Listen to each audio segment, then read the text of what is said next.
Yes. There's probably a lawsuit in here, right?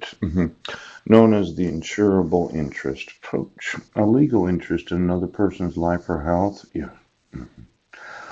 Or in the protection of property from injury, loss, destruction, or pecuniary damage.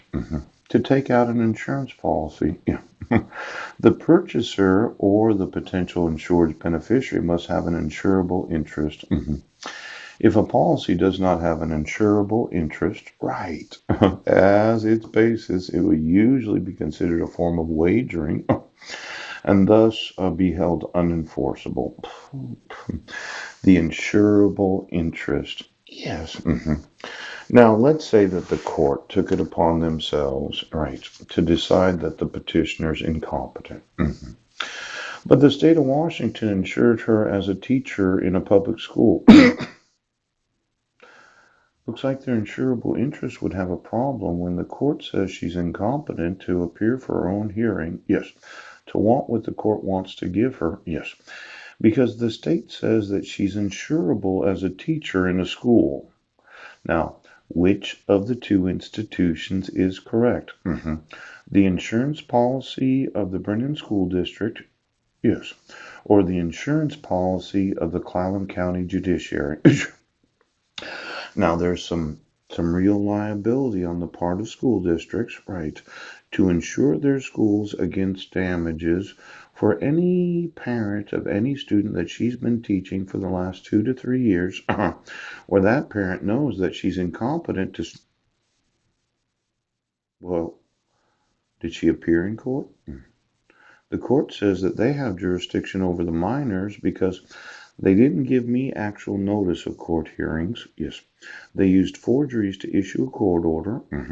And they said she was too incompetent to appear in court on her own behalf as a teacher in any school district of the United States of America. Now, there could be a little lawsuit here. Any state that would issue a certificate of teaching, yes, to any teacher where they could not have an insurable interest. Pooch, boom. Now, as an American citizen, you might see the lawsuit.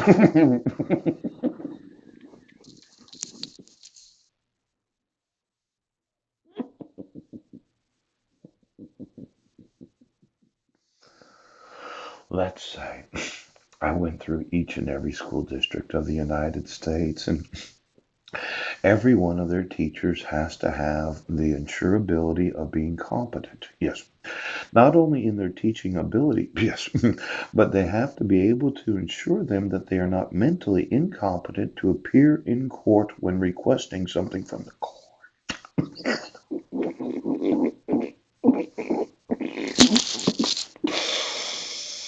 Now, why don't you get me the insurances of every school district of the United States? Now, you're saying, well, you were arrested multiple times for violating it. But I'm telling you that when the state of Washington decided to issue a court order without the requirement of law of the actual signature, the court said she was incompetent to know what was best for her own children. And then when the state gave her a certificate of teaching, yes, they said that she was insurable as a competent teacher. Pooch. And one of the two, well, just get me the insurances of every school district of the United States of America. Now, exactly who was it that wanted this court order? Were you named Heidi Budnick as the petitioner? Right. You named myself as the respondent. Yes. There's the 5 biological children of both parents. Right. There was no notice of the hearing served on myself. Yes. I did not receive actual notice of the hearing. Yes. I was not at the actual hearing. Yeah. And it wasn't issued in accordance with the full faith and credit of the Violence Against Women's Act. Now, it would have been bad enough that you did that to me because you did it to me since July 8th of 2011. Yes. But what's really, really bad is the state has insured her as a teacher that you as a court have said is incompetent.